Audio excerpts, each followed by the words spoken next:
मैं फर्क आपको बता रहा हूं कि डीजी आईएसपीआर को यह स्टेटमेंट नहीं देना चाहिए था। स्टेटमेंट देने से पहले उन्हें देखना चाहिए था कि वो खुद कहां खड़े हैं। सियासतदानों का अगवा करके जबरदस्ती फैसले और तरमीम नहीं करवाई जाती, भारत में, पाकिस्तान में करवाई जाती हैं। वहां फौजी अफसरान के बैनर्स और पोस्टर सड़कों पर और इंतखाबात में नहीं लगाए जाते कि जनाब ये मेरा जर्नैल से ताल्लुक है, ये फील्ड मार्शल की जमात है हमारी, हम उनको सपोर्ट कर रहे हैं, आप हमें वोट डालें। इस तरह वहां भारत में वोट नहीं मांगे जाते। ये पाकिस्तान में किया जाता है। भारत में वहां के मिलिट्री चीफ जो है वो एक्सटेंशन वगैरह इस तरह की चीजें नहीं लेते, इन चक्रों में नहीं पड़ते। यहां पाकिस्तान में इन चक्रों में बहुत ज्यादा पड़ते हैं, भारत में ये चीजें बहुत कम है। फिर वहां जो है पुलिस वाला भी एक फौजी ऑफिसर को पूछ सकता है, यानी कानून की इस हद तक बालादस्ती है कि वो कम से कम फौजी जवाबदेह होता है। अगर पुलिस वाला भी उसको पूछना चाहे तो पूछ सकता है। वहां फौज पूरा इलेक्शन चोरी नहीं करती भारत में। पाकिस्तान में तो पूरा का पूरा इलेक्शन ही चोरी हो गया ना। इलेक्शन कमिश्नर की तो औकात ही नहीं है, एक आवाज दें आर्मी चीफ तो वो बेचारा दौड़ा जाता है फाइलें हाथ में लेकर। लेकिन भारत के अंदर जो इलेक्शन कमिश्नर है वो बहुत आजाद है, बहुत ताकतवर है और वो इलेक्शन करवाते हैं अपनी मर्जी से।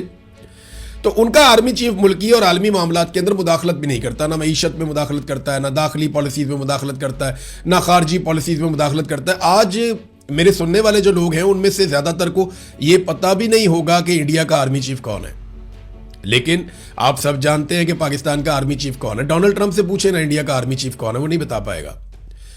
पाकिस्तान का आर्मी चीफ क्योंकि गैर निसाबी सरगर्मियों में इतना ज्यादा मुतहर्रिक रहता है, वो सारे काम करता है जो उसके करने के नहीं है, लिहाजा वो हाईलाइट में भी रहता है।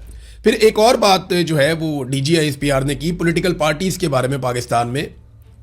उन्होंने कहा बातचीत सियासी जमातों का इस्तेहकाक है, मसाइल हल करें। किसने रोका है? अफवाज सियासत में स्टेक होल्डर नहीं है, हम किसी सियासी सोच की नुमाइंदगी नहीं करते। देखें डीजी साहब ऐसे तो ना करें ना। मुझे जब आईएसआई उठाकर लेकर गई थी तो 5 महीने मेरे से सिर्फ सियासी मुतालबात कर रही थी कि ये प्रेस कॉन्फ्रेंस कर दो, ये बात कह दो, वो बात कर दो, इसके खिलाफ झूठी गवाही दे दो, फलाने सियासतदान को सपोर्ट कर दो हमारे कहने पर और फलाने सियासतदान को सपोर्ट ना करो क्योंकि हमारे आजकल वो खिलाफ है। तो आईएसआई तो 5 महीने सियासत ही कर रही थी। और क्या कर रही थी जब मैं उनकी जबरी तौर पर गुमशुदगी के दौरान मैं उनकी हिरासत में था? वो यही काम कर रहे थे। आपने खुद एक सियासी जमात को इंतशारी करार दिया, उसके लीडर को ज़हनी मरीज करार दिया और आपने ये भी कहा कि इंतशारियों के साथ कोई बातचीत नहीं हो सकती। कई कई घंटे की प्रेस कॉन्फ्रेंस आपने एक पॉलिटिकल पार्टी के खिलाफ की, फिर आप कहते हैं फौज का सियासत से कोई ताल्लुक नहीं है। ये इस सदी का सबसे बड़ा झूठ है जो डीजीआईएसपीआर बोलते हैं। यानी सियासतदान खुद बेचारे कहते रहे हैं, 2024 में जब मुज़ाकरात हो रहे थे वो कहते थे हमारे बस में कुछ नहीं है, हम पीएमएलएन वालों से, पीपल्स पार्टी वालों से बात करते हैं, वो हाथ खड़े कर देते हैं। आप कह रहे हैं आपका सियासत में किरदार कोई नहीं है। ख्वाजा आसिफ जो आपका वजीर दिफा, आपका बॉस है, आपके बॉस का भी बॉस है, वो कहता है जी पाकिस्तान में हाइब्रिड सिस्टम चल रहा है, दोगला निजाम, यहां पे फौज हुकूमत खुद कर रही है हमारे साथ मिलकर।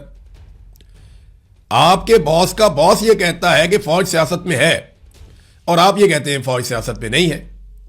जनरल बाजवा भी सियासत में था और वो साबित हो रहा है। अब रोजाना की बुनियाद के ऊपर इसके ऊपर गवाही दी जा रही है और मौजूदा सियासतदान दे रहे हैं। ये जब कल आसिम मुनीर साहब नहीं होंगे ना इस सीट के ऊपर तो आप देखिएगा कि ये जितने लोग आजकल सलाम ठोकने आते हैं ना, ये सारे कहानियां मार्केट में फैलाएंगे कि आसिम मुनीर ने किसको क्या कहा था, किसको क्या कहा था, किसको क्या कहा था। लोग इसके ऊपर किताबें लिख देंगे। अब 2024 में जब मुज़ाकरात हो रहे थे हुकूमत के और अपोजिशन के, तो उस वक्त इमरान खान साहब से एक मुलाकात करवानी थी। हुकूमत ने वादा किया जी हम कल मुलाकात करवाते हैं इमरान खान साहब से आपकी, और उसके बाद हुकूमती अराकीन ने अपोजिशन को ये पैगाम दिया कि जनाब हमारे बस से बाहर है, ये मिलिट्री एस्टेब्लिशमेंट या फौज ने ये फैसला करना है कि इमरान खान से आपकी मुलाकात होनी है या नहीं होनी। फिर आप कहते हैं कि आपका सियासत से ताल्लुक कोई नहीं है। देखिए अगर ये सारा झूठ बोलने की बजाय बयानुल मरसूस के ऊपर तवज्जो मरकूज रखते डीजी साहब तो ज़्यादा बेहतर था, या वो ये बताते कि मैंने पूरा वो पढ़ा है, जहाँ जहाँ पे खबर मुझे मिली मैं सुन तो नहीं पाया, लेकिन जहाँ जहाँ पे ये खबरें छपी हैं बीबीसी में मुख्तलिफ जगहों पे मैंने उनको पढ़ा, तो भारत ने पाकिस्तान का पानी रोका हुआ है। इसके ऊपर उनको एक हिकमत अमली देनी चाहिए थी कि हम भारत से पानी कैसे और कब छुड़वाएंगे। देखिए जो सिंध तास मुआहिदा है उसके तहत 3 दरिया हमने भारत को दे दिए थे, सतलुज, ब्यास और रावी। वो तीनों तो हो गए खुश्क। इन 3 दरियाओं का पानी पूरा करने के लिए जो दूसरे 3 दरिया हैं मगरबी दरिया वो हमारे पास थे, सिंध, झेलम, चनाब। अब भारत इन दरियाओं का पानी भी रोक रहा है। और इन्हीं दरियाओं से हम अपने बाकी दरियाओं का पानी पूरा कर रहे थे, जो 3 दरिया हमने भारत को दिए थे। यानी 3 दरिया हमने भारत को दे दिए 1960 में और 3 दरिया अपने पास रख लिए। अब जो 3 दरिया हमारे थे, भारत उनका पानी भी रोक रहा है। पहले जो हमने उनको दिए, उन्होंने 50 साल अच्छी तरह उनके ऊपर डैम्स बनाए, और अब जो हमारे 3 दरिया हैं उनकी नजर उनके ऊपर है और वो लगातार उसका पानी रोक रहे हैं। इस वक्त उन्होंने पानी रोका हुआ है और ऐलानिया तौर पे रोका हुआ है, बताकर रोका हुआ है। उन्होंने कहा कि हम रोक रहे हैं। पाकिस्तान में बार बार इसके बारे में खबर आ रही है और ये एक दिफाई मामला है, ये आबी जारहियत है, इसको आप कहते हैं कि एक्ट ऑफ वॉर। लेकिन इसका आपने जवाब क्या दिया? इसके ऊपर कोई हिकमत अमली होनी चाहिए और बताई जानी चाहिए थी। कश्मीर को किस तरीके से आज़ाद करवाना है, इसके ऊपर एक सवाल भी किया गया वहाँ पे, लेकिन कैसे आज़ाद करवाना है इसके बारे में कोई हिकमत अमली आज तक नहीं है कि ये काम कैसे करना है। बाकी सारा हमें पता है कि क्या करना है और कहाँ करना है और कैसे करना है, लेकिन कश्मीर कैसे आज़ाद करवाना है, अपना पानी कैसे छुड़वाना है भारत से, इस बारे में कोई हिकमत अमली नहीं थी। बहरहाल पॉलिटिकल मामला पे जितना मर्जी आप काम करवा लें। अब नाज़रीन आए ज़रा इंटरनेशनल खबर के ऊपर। तो यहाँ पे डोनाल्ड ट्रंप ने एक और डेडलाइन दे दी है। एक डेडलाइन डोनाल्ड ट्रंप ने और दी, और डेडलाइन है जनाब 1 हफ्ते की। लेकिन मैं आपको इंटरेस्टिंग बात बताता हूं। डोनाल्ड ट्रंप ने ईरान को कब डेडलाइन दी है। डोनाल्ड ट्रंप ने ईरान को 15 मार्च को एक डेडलाइन दी और यह कहा कि ईरान के पास 48 घंटे हैं, वरना उन पर जहन्नुम की आग बरसा दी जाएगी। फिर ट्रंप ने 28 मार्च को एक और ईरान को डेडलाइन दी और कहा कि ईरान के पास 72 घंटे हैं, वरना उन्हें तबाह बर्बाद कर दिया जाएगा।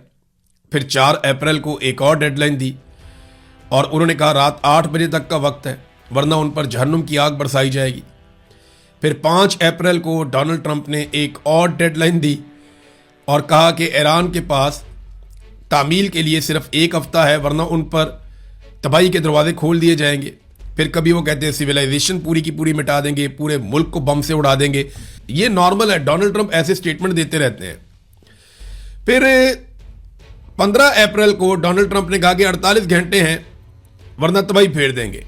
अब आज डोनाल्ड ट्रंप ने स्टेटमेंट दिया कि ईरान के पास तामील के लिए सिर्फ 24 घंटे हैं, वरना उन पर जहन्नुम की आग बरसाई जाएगी। और अभी थोड़ी देर पहले डोनाल्ड ट्रंप के हवाले से एक और बयान आया जिसमें उन्होंने अपनी डेडलाइन को एक मरतबा फिर 1 हफ्ते तक बढ़ा दिया। ये है नाज़रीन डोनाल्ड ट्रंप की डेडलाइंस।